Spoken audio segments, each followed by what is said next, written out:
Oi, Ana Paula, tudo bem? Mil desculpas a demora, mas assim, o negócio esquentou demais aqui. Mas talvez isso tudo possa mudar amanhã, porque existe a ameaça real de uma invasão e talvez eu nem consiga gravar se as coisas ficarem ruins e eu tiver que fugir. Este é o enviado especial do Estadão à Ucrânia, Eduardo Geyer. O áudio foi gravado e enviado por ele para a nossa produtora Ana Paula Niederauer. O objetivo era marcar uma entrevista nessa quinta-feira para que ele pudesse contar como estava o clima nas ruas de Kiev, capital do país. Essa conversa aconteceu e você vai ouvi-la daqui a pouco. Mas o áudio serve para mostrar a tensão durante toda a quarta-feira. E esse medo não era à toa.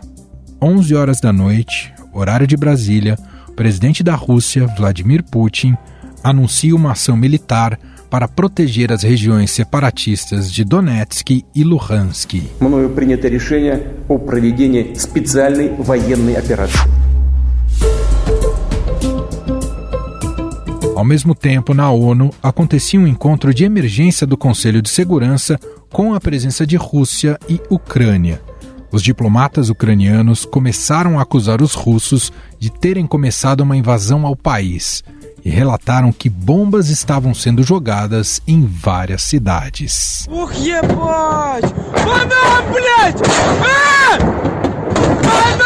Na capital Kiev, as sirenes avisavam a população sobre o iminente ataque aéreo russo na cidade.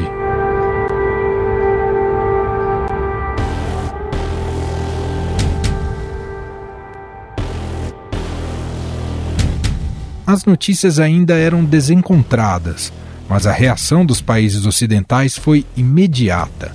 Estados Unidos e as potências europeias passaram a criticar a invasão. Com este pacote pretendemos atingir setores estratégicos da economia russa ao bloquear o acesso a mercados e a tecnologias-chave. Vamos enfraquecer a base económica russa e a sua capacidade para se modernizar.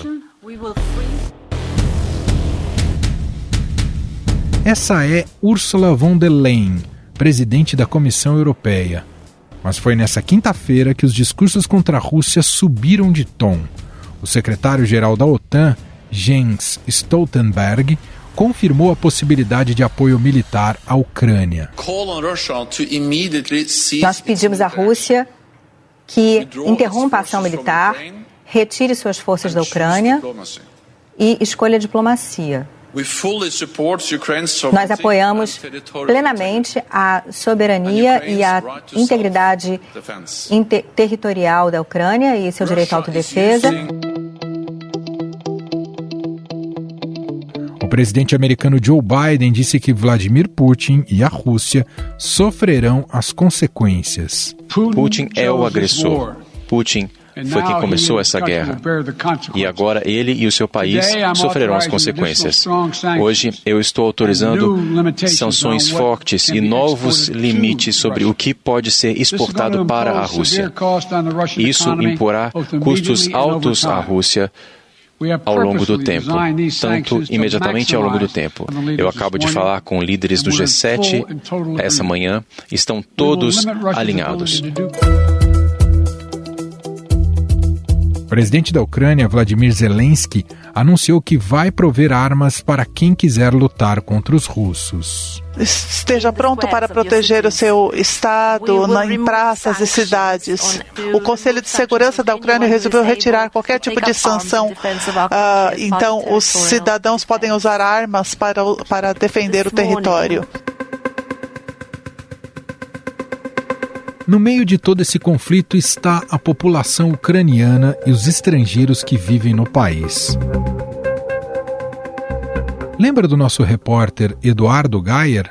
Assim que começaram os ataques, ele precisou ir a um bunker para se proteger. Já estamos descendo para o nosso bunker e dá uma olhada no tamanho, no comprimento dessa escada rolante. Realmente muito grande, é a segunda que eu estou pegando. E assim, esse bunker é muito fundo, realmente, para oferecer proteção para eventuais bombardeios. Foi um bunker construído na época da Guerra Fria, ou seja, quando a Ucrânia era parte da União Soviética, da extinta União Soviética, para a proteção da população das bombas nucleares dos Estados Unidos. Veja a ironia, hoje vamos nos proteger de eventuais bombas da Rússia. O vídeo completo sobre esse bunker você pode conferir no canal da TV Estadão no YouTube. O clima de quem está no país passou de uma aparente tranquilidade para um temor diante da incerteza sobre o futuro.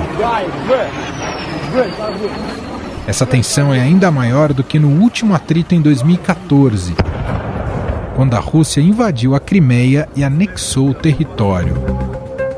Em boa parte do território ucraniano é possível ouvir o russo, que é a língua mais falada no país, e por isso existe uma simpatia pelo governo Putin.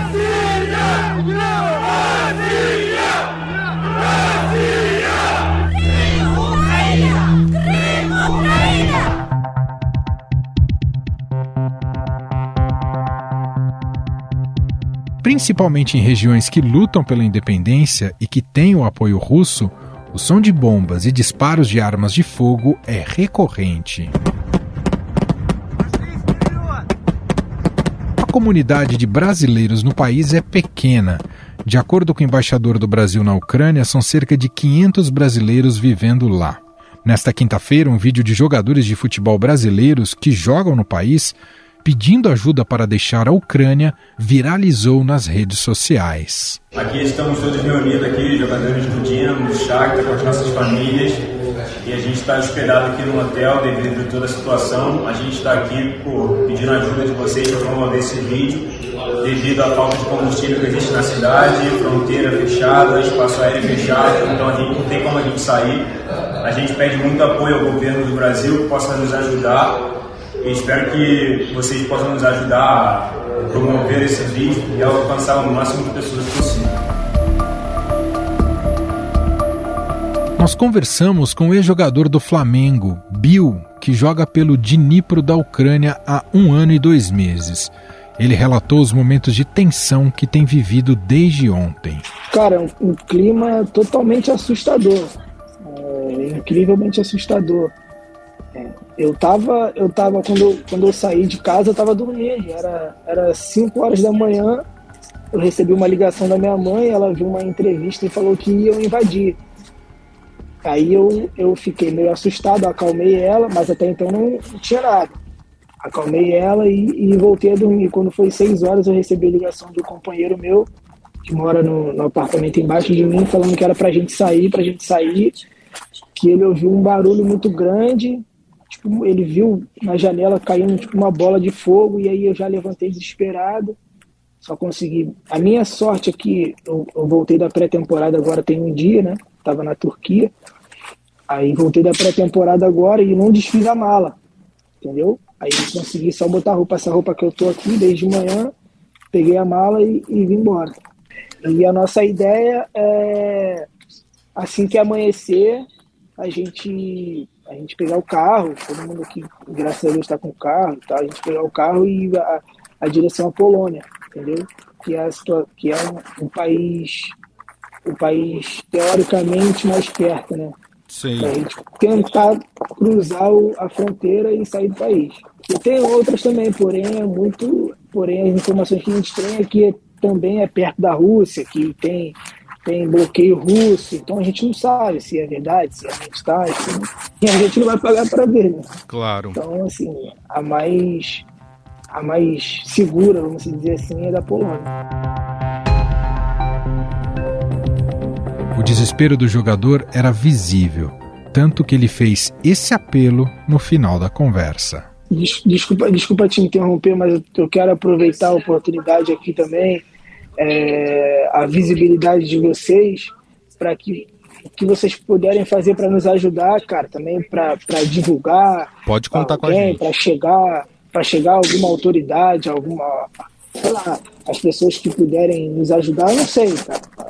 A gente só está aqui apelando, pedindo bastante por ajuda. Claro. Entendeu? Porque a gente está, sinceramente, desorientado. Por mais que tenha embaixada, por mais que tenha pessoas falando, mas a gente está desorientado, porque a gente não sabe de nada. Tudo é uma dúvida, tudo é uma incógnita.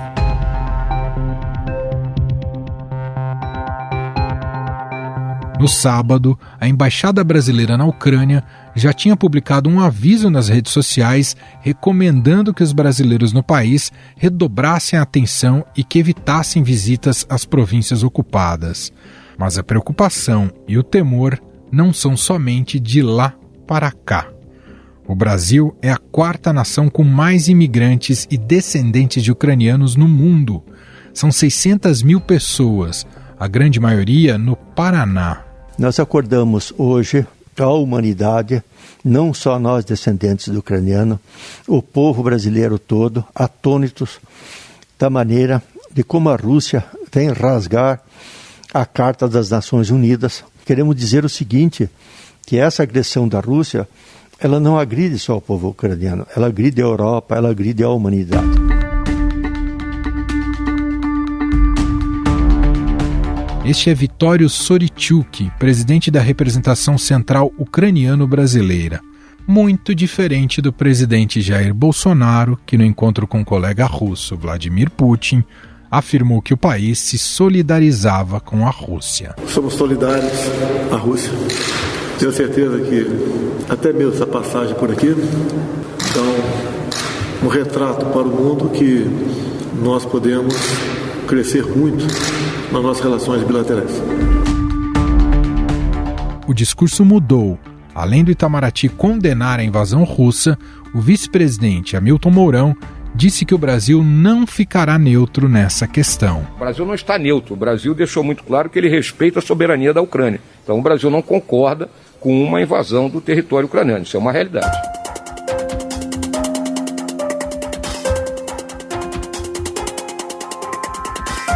Os Estados Unidos alertaram para o risco de um movimento de imigração gerado pela crise na região.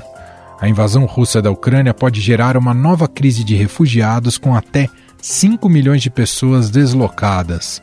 O embaixador ucraniano em Londres, Vadim Pristaiko, disse não saber como irá retirar a população do país.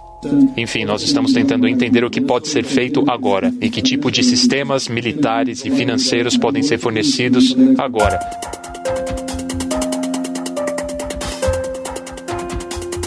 E para entender melhor esse clima de tensão extrema e como está a movimentação no país, nós vamos conversar agora com o enviado especial do Estadão à Ucrânia, Eduardo Geyer.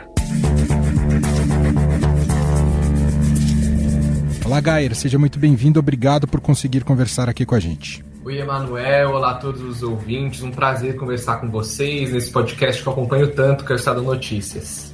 Bom, à meia-noite, na virada desta quarta para quinta-feira, acompanhamos as declarações de Vladimir Putin iniciando a guerra com a Ucrânia. Como é que foi esse estopim para você? O que aconteceu e como é que foi se dar conta que estava numa situação emergencial, Geyer?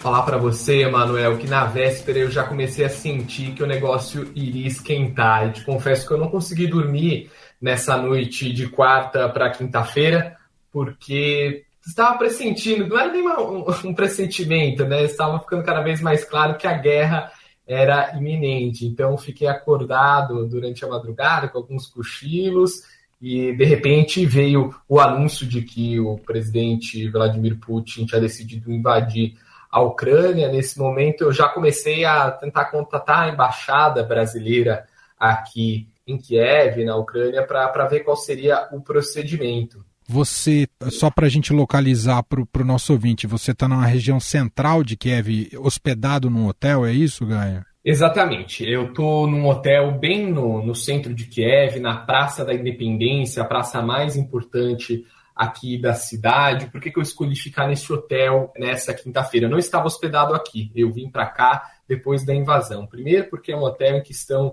os jornalistas internacionais de grandes veículos que estão acostumados a cobrir guerra, e uma segunda razão é porque ele fica bem em frente a um bunker. Basta atravessar a rua que eu consigo entrar no bunker, enquanto no hotel anterior eu demorei ali em torno de 5 minutos de corrida para chegar no bunker mais próximo. Achei que era mais prudente, portanto, com o início da guerra, ficar em um hotel que fosse mais próximo de um bunker. Como é que foi, aliás, essa experiência? Que horário da ida de Kiev tocou a sirene? Quanto tempo você teve para reagir?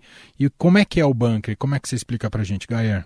O primeiro susto que a gente tomou, na verdade, não foi nem com a sirene de emergência, e foi com a bomba, porque houve uma explosão em Kiev, não foi próximo da cidade, mas nós conseguimos ouvir o barulho bem forte, bem alto, inclusive, dessa bomba estourando, e ficamos aguardando dentro do hotel qual seria a próxima orientação. E foi mais ou menos, Emanuel, ali entre 6 e 7 horas da manhã no horário local, talvez até um pouco mais cedo, era a transição da madrugada para amanhã, que soou o grande alarme na cidade de Kiev, que é o alerta de bombardeio, de possibilidade de bombardeio da cidade. E foi então com esse alerta, e nós já tínhamos a orientação do governo de Kiev, nós fomos para o bunker mais próximo. Essa é a orientação do governo local de segurança. Na verdade, quando soa esse alerta, você vai ou para um bunker ou para um abrigo na sua casa ou no seu prédio, porque muitos prédios aqui têm esses abrigos já construídos. Eu fui, então, portanto, no bunker, e aqui, Emanuel, em Kiev,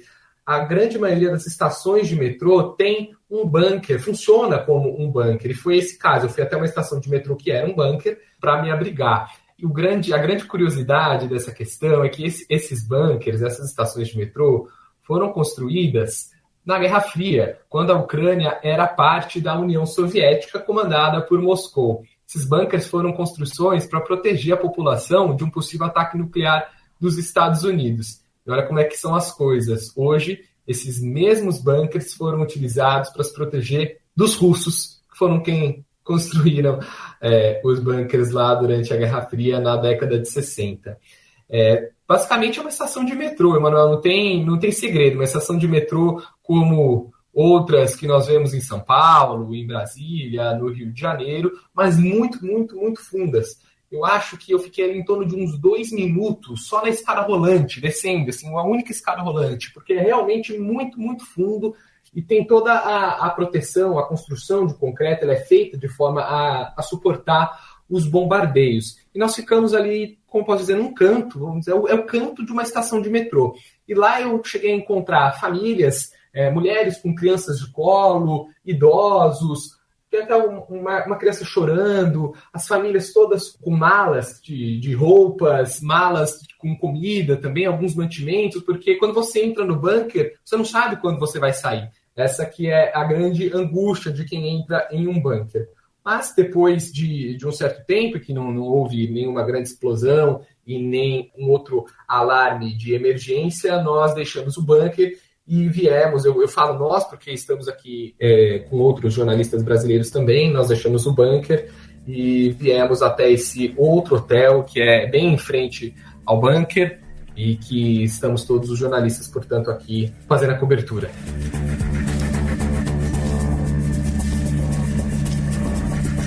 Gaia, nessas primeiras horas de guerra, como é que a cidade se comportou? Há uma fuga das pessoas de Kiev? Aqui acho que tem um pouco de tudo, Kiev, Emanuel, porque tem a questão da fuga realmente, é só você olhar as imagens, as estradas congestionadas, as estações de trem despencando gente, porque muita gente queria fugir da Ucrânia. Tem os ônibus, ou melhor, os trens para a Polônia ficaram lotados hoje, as estradas de gente indo para o interior, enfim, muita gente fugiu de Kiev hoje. Teve também a parcela da população que está aqui, escondida nos bunkers, em suas casas, enfim, e tem a parcela da população que quer fazer a resistência armada. Isso é uma realidade. Inclusive, o próprio governo ucraniano emitiu um decreto que foi aprovado pelo parlamento permitindo que a população se arme, porte de armas para fazer defesa pessoal no caso de uma invasão da Rússia que agora foi concretizada. Portanto, há uma grande expectativa do que pode acontecer aqui em Kiev com uma parte da população armada enfrentando um dos maiores exércitos do mundo, que é o exército russo. Pode ser uma situação bem delicada, Emanuel. Sem dúvida. E nesse sentido, qual que é o retrato da cidade que você conseguiu captar nas últimas horas? As pessoas conseguem circular ou só há tanques do exército ucraniano cuidando aí de Kiev? Olha, houve uma mudança abissal do clima na cidade desde o dia que eu cheguei, que foi na terça-feira, até hoje, quinta-feira. Porque quando eu cheguei já existia a iminência de uma invasão russa, mas ainda cercada de muitas dúvidas. E eu via pessoas passeando, por exemplo, com o cachorro, 10 horas da noite, no frio de 4 graus no parque. Eu cheguei até a perguntar para uma senhora que estava com o cachorro nesse horário, nessa temperatura,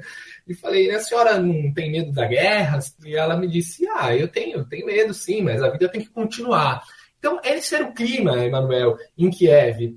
A vida tem que continuar. Acontece que com esse susto, né, da chegada dos russos e numa escalada muito mais acelerada do que se esperava, não se pensava que a Rússia pudesse invadir, chegar a Kiev logo no primeiro dia, bombardear Kiev no primeiro dia. A expectativa era que ficasse ali na região da fronteira, que fica a 700 quilômetros de Kiev.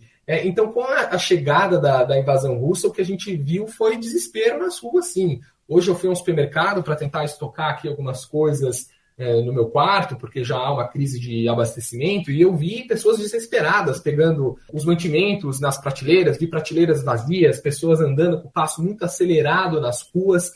E agora a gente vive um decreto chamado Estado Marcial, que é o auge, né? O grau máximo de restrições, portanto, as pessoas não devem sair às ruas, salvo em casos muito necessários. Os tanques estão nas ruas, não só para tentar resistir à invasão russa, mas para fazer o controle das pessoas que circulam, enfim, pedir documentos, pelo menos é isso que o decreto diz.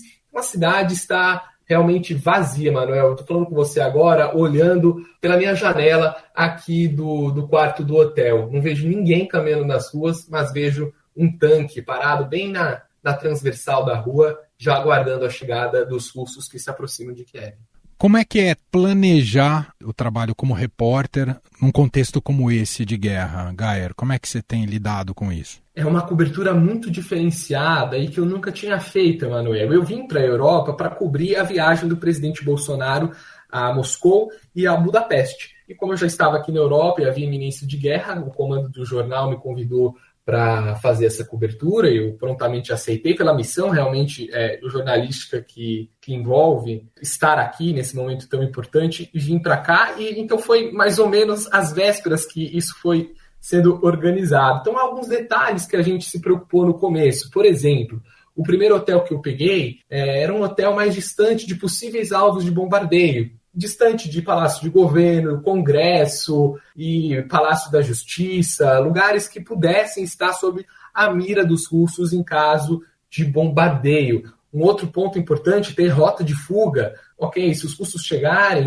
ou se houver de fato um fechamento do espaço aéreo, por onde que você vai? Vamos fugir pela Polônia, vamos fugir pela Itália. Então havia todo um plano, mas que esse plano acabou ficando um pouco mais dificultado porque a reação russa, ou melhor, a ofensiva russa foi muito acima do tom, muito além do que a gente estava esperando. Além de vir com todos os contatos dos embaixadores, da própria embaixada aqui no Brasil, avisar o Itamaraty que você está numa cobertura delicada como essa, e eu fiz até uma outra medida de segurança, Manuel, que eu deixei no bolso do meu sobretudo à mão, escrito em ucraniano. Eu sou jornalista brasileiro, deixei os telefones da embaixada, o telefone da minha chefinha em Brasília e também o telefone do Ministério das Relações Exteriores lá em Brasília. Enfim, uma proteção que a gente teve que tomar para poder realizar essa cobertura, tentando minimizar os riscos, né? Os riscos existem, mas os que podem ser minimizados, a gente minimiza.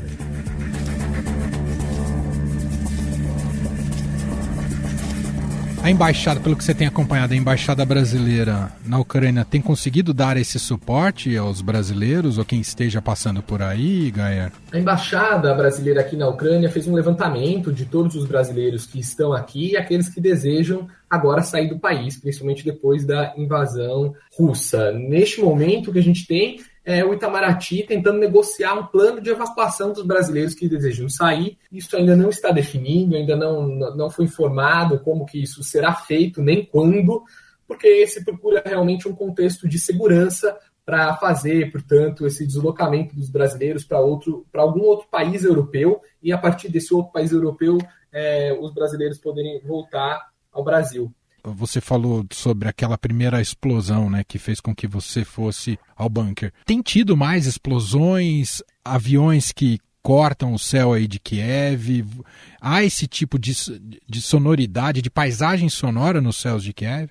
Manuel, houve a explosão de uma bomba que nós ouvimos, que foi numa região militar de Kiev. Tá? Todas as explosões até o momento aconteceram em regiões militares, não houve ataques a alvos civis até o momento. Então, é distante da cidade, é mais difícil de ouvir. Eu, pessoalmente, ouvi uma explosão. Houve mais, não consegui ouvir e nem ver, mas também estou em regiões, em locais muito fechados. O hotel, ele tem os vidros bastante, assim, são hermeticamente fechados mesmo. Estive no bunker, enfim. Então, há toda uma proteção acústica também que dificulta ouvir realmente essas bombas quando elas, claro, são lançadas em locais distantes, como é o caso aqui de Kiev. Agora, essa tarde nós pudemos ouvir caças, acredito que são caças, jatos, voando pelos céus da cidade. Foi até um momento um pouco tenso, porque nós ouvimos, não sabíamos exatamente o que era, e nem a origem desses aviões, se eram aviões ucranianos ou russos, porque o céu estava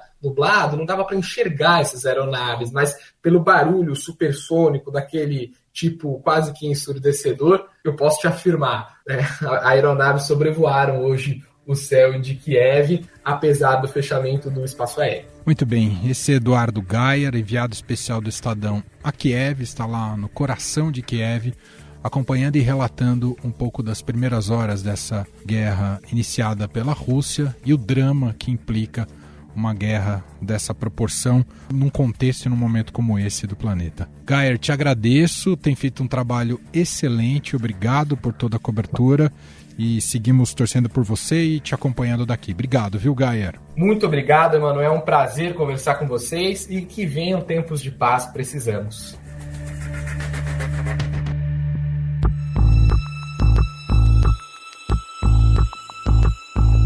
Enquanto estávamos conversando, os ataques entre russos e ucranianos se intensificaram no país.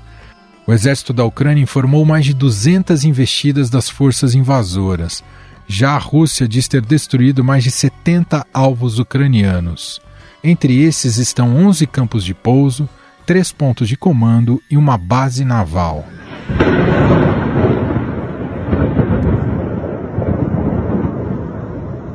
Segundo o New York Times, mais de 40 soldados ucranianos já morreram nos confrontos desta quinta-feira.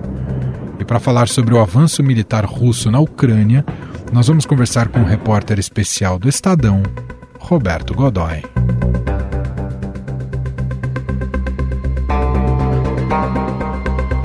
Olá, Godoy, seja bem-vindo mais uma vez. Olá, Emanuel, tudo bem? Queria te ouvir sobre os primeiros movimentos militares da Rússia desde que o Putin anunciou que, de fato, atacaria e invadiria a Ucrânia. Tem te surpreendido a velocidade e intensidade dos ataques e dos avanços, Godoy?